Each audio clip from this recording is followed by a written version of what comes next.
and welcome to a second special hard sell presentation because it's my birthday. Specifically today, we're going to do a non-canonical... Have a break. Several breaks, actually. We've seen a regular host visit Hong Kong, a territory formerly British, now Chinese. This time we're going south, further south, to Singapore. Also a former British sea-state, but this time turned sovereign country. We're also going back in time almost 25 years for a commercial break during the 1996 Silver Screen Awards. But first, a little context. TV arrived in Singapore on the comparatively late date of February the 15th, 1963, nearly half a year after the last ITV company, WWN, was set up. The government had assigned 2 TV channels, channels 5 and 8, which are still going under the exact same names today. Channel 5 started experimental broadcasts on the 15th of February and went regular on the 2nd of April, while Channel 8 made its first experimental broadcast on the 31st of August and started its regular broadcast on the 23rd of November, coincidentally the day Doctor Who premiered in the UK. What has changed repeatedly is the name of the owner. It was formed as Television Singapura. When the country entered the Federation of Malaysia 7 months later, counting from February 1963, it was renamed Television Malaysia Singapura, just to confuse you. As soon as change arrived when TV started in Kuala Lumpur late in December 1963, and that service is now RTM TV1. In 1965, when the city got expelled from Malaysia after just short of 2 years, it became known as Radio Television Singapore. They got commercials on the very first day of 1964, over a year and a half before the separation, in order to reduce dependence on subsidies, and were introduced to colour, with a live satellite relay of the final of the 1974 World Cup. However, the process wouldn't be finished for another 4 years at best. In 1980, RTS became a statutory board in the same venue as RTE and became the Singapore Broadcasting Corporation. Under this identity, Singapore witnessed the first Teletext service in Asia, a third channel on Channel 12, the dawn of stereo and local Mandarin language dramas. In 1994, all channels now had branding of their own, in readiness for the division of the SBC into 3 business units controlled by Singapore International Media. All radio stations were with the Radio Corporation of Singapore, Channels 5 and 8 with the Television Corporation of Singapore, and Channel 12 with Singapore Television 12. In September 1995, it would bifurcate further into Prime 12, a specifically ethnic channel where all Malay and Tamil programming was housed, and Premier 12, basically the original service newly housed on UHF 24. In 1999, SIM became MediaCorp, and that really is what it's called, even though it sounds precisely like gigantic evil megacorp from a dystopian sci-fi property. But that didn't adopt the name until all business units until February 2001. Singapore, as you already know, is a fine country, as in Bison Gum from Thailand. MediaCorp controls more than half the Singaporean radio industry and all their terrestrial TV channels. Singapore has lacked a de facto public broadcaster since privatization of the SBC in 1994. MediaCorp is owned by Temasek Holdings, a sovereign wealth fund. Imagine the BBC being run like that. But of a side note, here in Portugal, we have a bit of Temasek operating on our shores, even though it's actually 5% of a Spanish company, the oil company Repsol. Today's break comes from April 20th, 1996. We're watching Channel 5, the English channel of the then TCS. And now, the Silver Screen Awards, proudly brought to you by UOB Card Center and co-sponsored by Expressions International and Genvera Marvel Gel.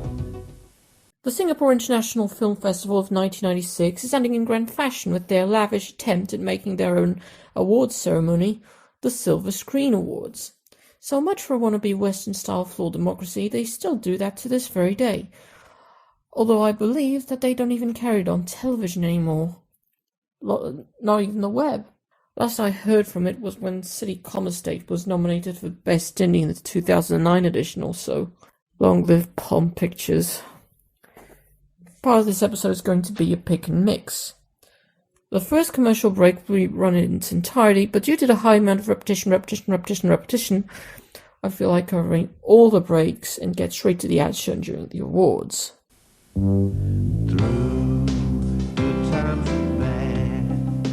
Now here's something that you won't find anywhere else in the world. Well, Malaysian Hong Kong maybe. Attempts to make Americanized ads padded with MIDI soundtracks. Happy and sad, we've been together. So is this basically an ad targeting human emotions? 25 years down the line, Europe is padded with emotional marketing, even in the days of Craventhorne. Year after year, laughter and tears, all kinds of weather. Now this is where you can get to see what they're advertising. UOB, Union Overseas Bank. It's basically Singaporean NatWest or something. And we stand side by side, united and strong. We carry on. We'll be right there, whatever comes through. We're united behind you. This was made 25 years later. The entire lyrics will turn out to have a completely different meaning, would be spoken and accompanied by piano music they found on YouTube, and stock footage of people smiling and doing emotionally positive things. Oh, how I hate emotional marketing nowadays. United and strong, whatever comes through, we're united behind you. The UOB animation looked like some kind of fired in from a weird foreign TV channel used to find on vacation back in the time of this break. Shame everybody went flat. As for the slogan, I find it a little cringe-worthy. Even the inclusion of United from the company's name seems forced to me. We're united behind you.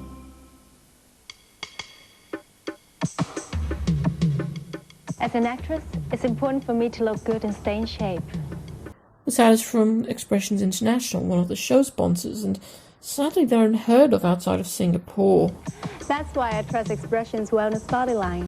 This looks like some cheap Singaporean off-brand L'Oreal or Estee Lauder. This was when Singapore was trying to cultivate a pseudo-European identity. Remember the Penally fountain pen from the Carlton channels? Don't try this with an ordinary pen. Using exercise gel daily increases my circulation and helps to burn calories. The Live Enzyme Body Scrub leaves my skin revitalized and smelling good. And something every woman dreads, cellulite. But no longer. Not since I started using Cellurite lotion every day. Rough skin? Stretch marks? I love what the tissue repair aid does for damaged skin. People tell me I look great. I'm glad. Expressions makes the difference. Esteem. Because you need it. Okay, this is actually a promo. I know they're usually excluded from the meat of the episodes, but my episode, my rules. Next week, cyber shopping. Ah, yes, the days when the internet was in its infancy. Flash hadn't been invented yet, and websites were made with good old HTML and string. And the issue of security on the net. So was web theft. You're surprised to see Singapore embracing the web so soon, simply because they wanted to connect the entire island. They still do that. Unless they want to connect the entire island to the Wheel of Ephesians.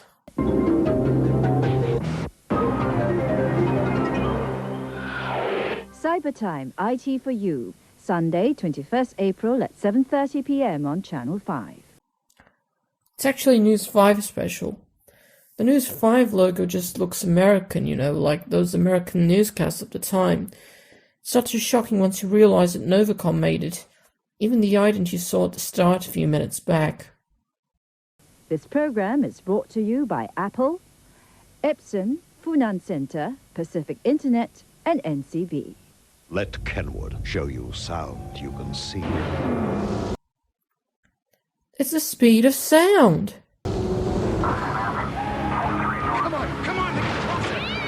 Apparently it's an ad seen in the first person, assuming you and your TV set will magically travel to the zones this was filmed. Patrol 56 request backup, over.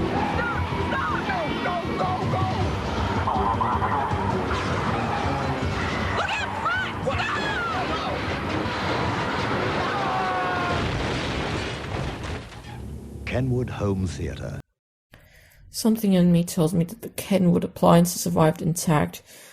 That setup looks just about good enough to eat. Because sound is everything.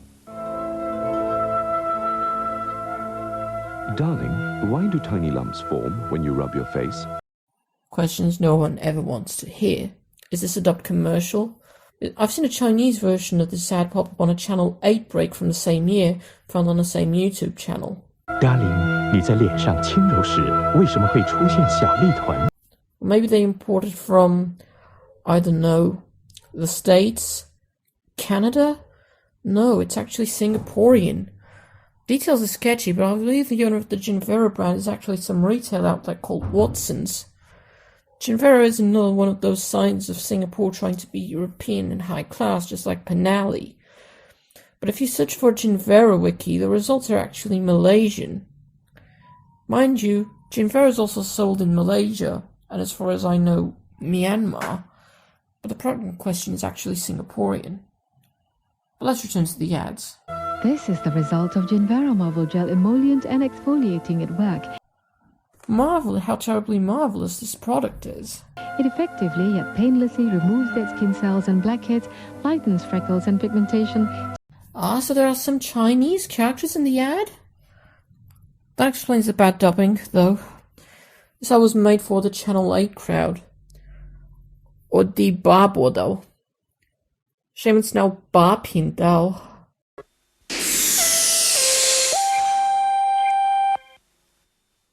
新传媒电视8频道 To give you tender, radiant and young-looking skin. Try it and you'll see the difference. Would the actors in a commercial look European, or is this repackaged from somewhere? Ginvera Marble Gel emollient and exfoliating for glowing, tender, young-looking skin.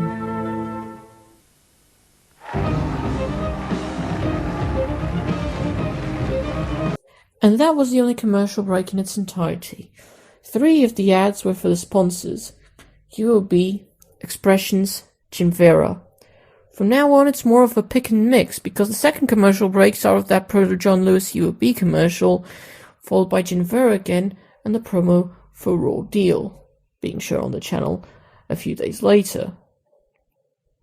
Let's get straight to the next new commercial we see here. Why are McDonald's hamburgers going so fast? Ah yes, the days when McD, as they call it in Malaysia, were trying too hard to be American almost worldwide. In all aesthetics, that is. Even the announcer sounds American. Because they're just 50 cents. That's right, 50 cents. 50 cents or 50 days in a pokey. Psst, RandomMe. Wrong cartoon. This ain't a cartoon. These super savings won't last. So go fast to McDonald's and catch this offer before it's gone. That's my McDonald's. Those burgers look painfully realistic for food advertising, especially for McD. No wonder why they decided to change the structure of these products just for the sheer sake of making it look more attractive. It's like the perfect body. And yes, in the commercial is a halal certificate. Even though Islam in Singapore is, by my knowledge, limited to a few Malays that make up the country, around 1/8 of the population as far as I remember. By the way, I recall seeing that Halal Singapore logo once in the early 2010s in a packet of coca noodles I saw at a supermarket, and that icon was still the same. There's some things that never change. Their money's just as legal, though, and that's what matters to McDonald's. Or McD, if we're speaking of its neighbours Malaysia. Surprisingly enough, as I have learned through watching reruns of the Food Detective Files on loop, supermarkets in Singapore are arranged the same way in Malaysia, with non-halal sections. Not to be confused with haram sections, where they do the taste facts for some consumers. That would be a different district of Singapore, though. Oh, and from what I've heard, they also have that in the United Arab Emirates. Definitely the more conservative Saudi Arabia doesn't even have one. Oh, and more fine print. Australian beef. Yes, even in Singapore and many other countries of the Pacific Rim, we still have the Australian/Kiwi fast food beef dilemma. Even fast food chains in the USA were complaining about oceanic beef traveling to American shores. Take the nearly overlooked pioneering chain A&W, not to be confused with A&W Canada, so sorry for our Canadian viewers, this is the American one, that most of you probably have never heard of, for instance. How can you smile like that? I thought I knew you. I mean, did you think no one would find out? In New Zealand? Back in 2007, the American A&W chain, also available in Malaysia and Singapore, protested against their gigantic competitors that eclipsed the company over the course of several decades because A&W used to be a big thing in the States up until, I don't know, the 1960s, by trying to start some kind of beef scandal, pointing out that all the mashed cow from the big chains was imported from Australia and New Zealand, while A&W proudly boasted that all beef sold on our restaurants is American. Period. It's true. McDonald's uses millions of pounds of meat from foreign places, like New Zealand. A&W uses only 100% U.S. beef. Only at A&W, American, and we mean it. That's just an attempt to try and become relevant again, and like them in the States, it normally fails. Anyway, let's return to the ad selection, shall we?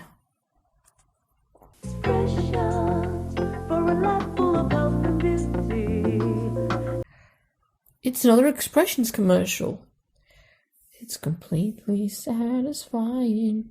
Expressions, bringing you confidence and vitality. It takes a little commitment, it makes the world different. Expressions. So what's the moral of this commercial? You lose weight and rekindle with your kids? What, are you serious? Something tells me that Expressions International was more than just cosmetics, or Ginvera, or whatever. Singapore's hottest dish. Coming soon to Channel 5.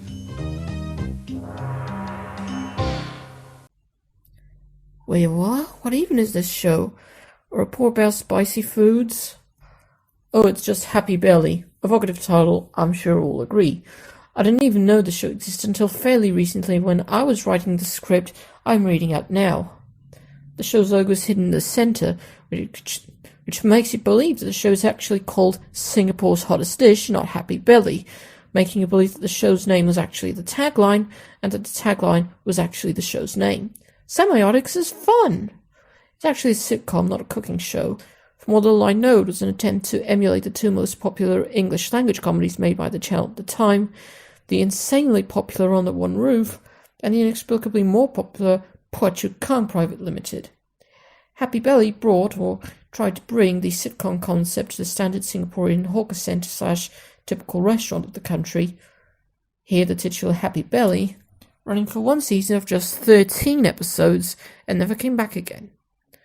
On the One Roof and Phua Chu Kang did actually survive the 2001 MediaCorp rebrand by a couple of years. 1 million people in Singapore have access to TCS Teletext. Teletext was almost 13 years old in Singapore at the time.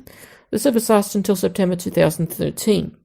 Unlike in Britain, it didn't collapse because of the end of analog broadcasts that would take place a little over 5 years later, the turn of midnight from the 1st to 2nd of January 2019, but because of a bespoke decline in usage, as it was used more by the elderly, even though Teletext was also available online.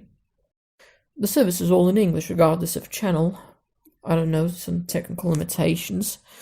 With Channel 5 providing basic news and Channel 8 providing its classified service, Classitext. A few years later, in 1999, when Channel News Asia started, Teletext was there too. And if you don't have a Teletext TV or don't know how to use one, you really don't know what you're missing. This had to star some random extra whose face was cut by the camera in the chroma, and doesn't even show an attosecond of the interface, unlike as for Oracle. Would have been classy to see the Channel 5 in TV logo, rendered in its entire glorious pixelated form. Come down to any Electric City store from 5th to 21st April to find out all you need to know about Teletext. And you could win one of the 50 Thomson Teletext TVs in our lucky draw. Or walk away with other great prizes in our Instant Win Lucky Dip. No purchase required. So stay tuned to TCS Teletext and stay in touch. Apparently in Singapore in 1996 they still thought the teletext, or teletext they said in the advert, because it didn't say television, was still kind of a novel concept. However, they have already bifurcated the services depending on the channel you were watching, as already said. Singapore never adopted the digital teletext service, although they did have some kind of digital TV service as far back as the early 2000s, such as the current standard in 2013, and said that actual internet services were better. The last straw was on the 30th of December 2013, weeks after MediaCorp announced the shutdown of the service. The ad, basically just a cross-promotional three-way between TCS Teletext, the manufacturer of the TV sets, and the retailer Electric City. I don't even know what happened to the latter because they didn't even have a website. They probably went bust in the same direction as Circuit City in the United States. Oh well, that's your lot. All the ads seen here will do for an entire commercial break in the UK, that has already been covered. In Singapore, they follow the same methods as Australia and the USA for their commercial breaks, meaning that a program has to run for a perfect minute, 30-minute fractions, and all commercial breaks are as quick as a flash. I'd like to leave you with a little bit of branding trivia related to Channel 5. It has been using this white file on a blue rectangle for eons of ages.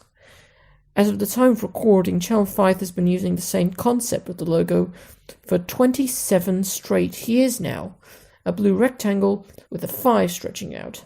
Over time, they changed the textures, but the logo is still there. This is how it looks like today.